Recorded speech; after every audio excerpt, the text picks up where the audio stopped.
Welcome back to our channel. Today we will talk little about politics, ongoing election. Four phases are completed, three more remaining. How does it look like? Yeah, so good question. As we said, uh, four out of seven phases have been completed. More importantly, about voting for about three-fourths of the seats have been completed, and the three remaining phases are for about 153 seats, meaning about one-fourth of the seats. That means the voting for majority of the seats have been completed by now. Now we don't know what has happened. I mean, how the voters are voted, and what would be the result and all, because the exit polls are all not happen.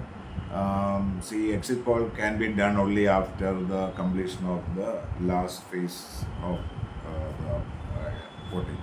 And the exit poll again will not, because we have seen exit polls going wrong in many places except one or two cases. So let's wait actually for the exit poll.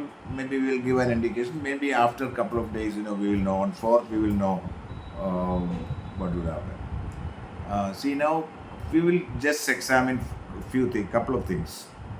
One is about the voters turnout.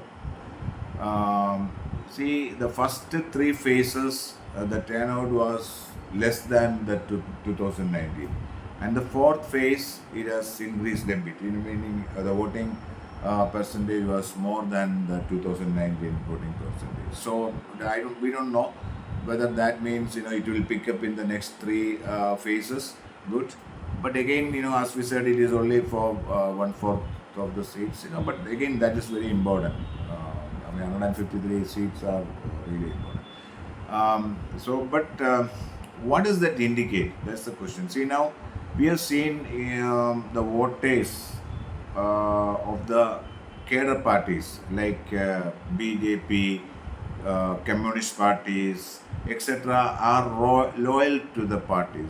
See, they don't change their allegiance. They don't change their voting pattern. So they vote for them, irrespective of what happened, with respect of their party's government fail in administration, or they don't deliver what they expected, whether they do wrong, irrespective of all this thing, they will vote for the party they are loyal to, they are members of, or even without being members, will be loyal to. And see, the people who are sitting outside that sphere, meaning they are not loyal. They sit on the fence. They may change. They may vote differently based on many things. Based on the candidates, irrespective of the party, they will vote for good candidates, or the candidates they feel or they consider good. Okay, and the local issues, and maybe the state issues rather than the national issues, and also certain lot of other perspectives will come to play. So this so what does that mean is the percentage decreases, meaning the people who are not voting, the people who are not loyal to any party won't be voting. That's the thing. Because people who are loyal will of course vote, but people who are not loyal to any parties, may abstain. Maybe they don't find the right candidate. They don't find feeling like voting for a party, and so they abstain. So either they would go and vote nota, or they will abstain from voting. Correct or not?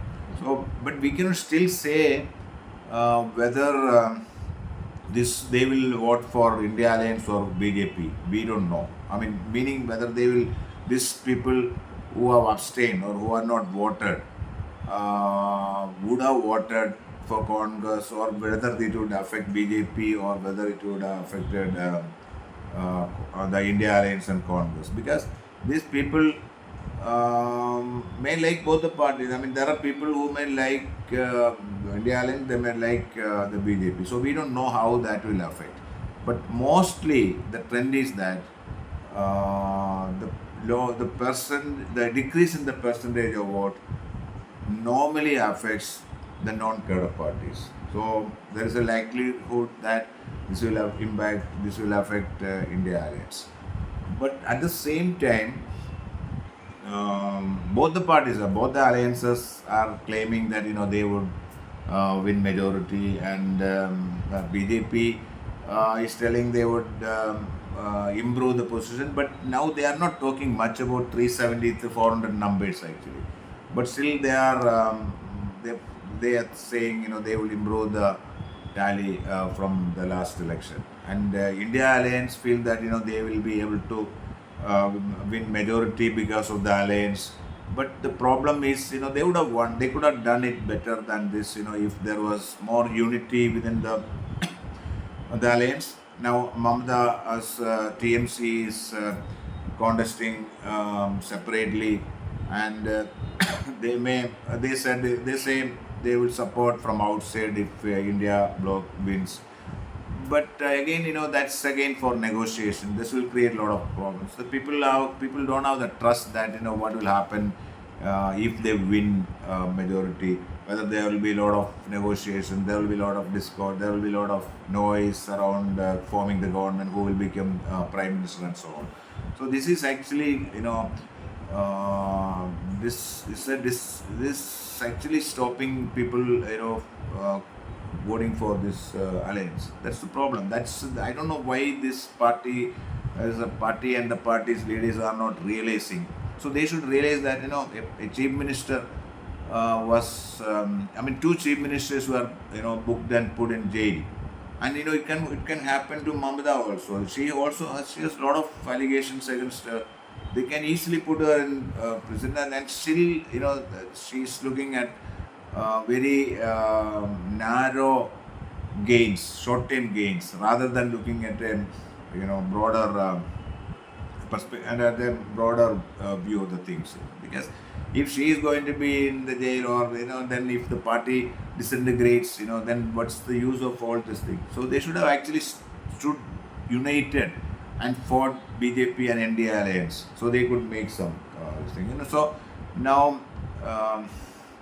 This is the same for the other parties also, except maybe CPM is also doing the same in Kerala. Okay, there are, they have a lot of other limitations or compulsions to do that, because their party, the national statue of the party, national recognition of the party, it's a sign and all, symbol and all sort of thing. Yeah. So anyway, we don't know. We have no much clue about how the voters are voted with the sentiments, and to an extent we will know when the exit poll results come out. Okay. Kejriwal was released on bail to campaign for election. Will it benefit for Indian alliances? Yeah, so this is actually the same, continuing, our discussion on Mamata and the TMC. Kejriwal was released on interim bail to campaign for election. And then the problem happened was actually he came in a charged manner, and he started campaign very aggressively, and he took on BJP head on, like bringing up issues like the retirement age rule in BJP and so on. But then, in between, what happened, he started giving an impression to the people that, he would be leading, his party, and he would be leading the India Alliance and not the Congress. And, he unilaterally, without discussing the India Alliances, declared some 8-point programs and so on. So he apologized, but, that doesn't make sense. It confuses people, it confuses the voters. Because AP is a party um, prominent, or present in Delhi, Punjab, and to an extent little bit in Goa, Gujarat and all. It's not a pan-India party yet. The Congress is the real pan-India party which has presence all over India. Correct? So, this kind of messages given for Punjab and Delhi, Delhi voters, will have impact on places where the Congress is the strong contestant and not AAP. So it confuses. It confuses whether why should we vote for an India alliance, when Kejriwal's party or Kejriwal is going to lead the party. It's a confusion actually. So I would say that he came and created a confusion. Don't know whether it is deliberate. Deliberate in the sense, sometimes people used to call AAP a B team, BJP's B team. Okay, so this is easy that he had come and played this role actually to create a confusion among the voters, so that the people who wanted to vote for India Alliance would not would not vote for India Alliance. I don't know. Anyway, that's the thing. We don't know whether his entry would, maybe it would help in Delhi and Punjab to an extent, but that's not enough. It's not an assembly election; it's a parliamentary election. So, whether this would help India Alliance as a whole, we really don't know. We will know when the results come out. So now, just on AAP. So now AAP and Kejriwal is in a it's a very disadvantaged and unenvious position, because the party is disintegrating.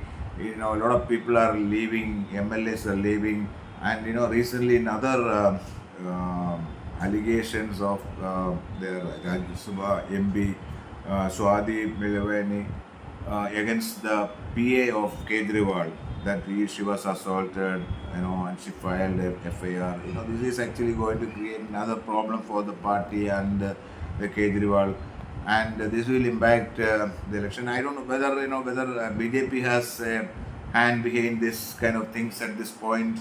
And also the ED naming not only Kejriwal, the AAP also in their FIR.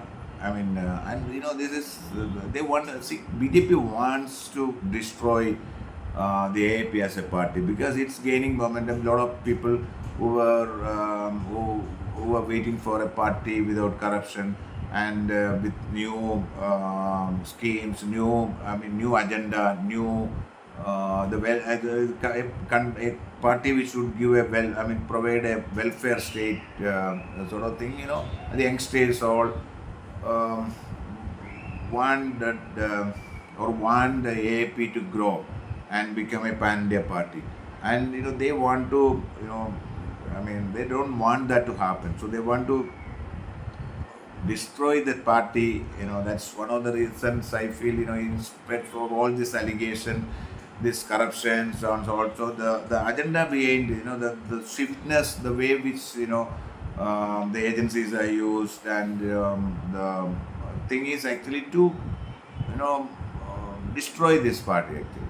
And we don't know whether AAP and BJP, we still don't know Kejriwal are actually non-corrupt, whether there's any real truth in the allegations and so on. So let's see what will, we'll have to wait for the results to come to know. But this election is really important.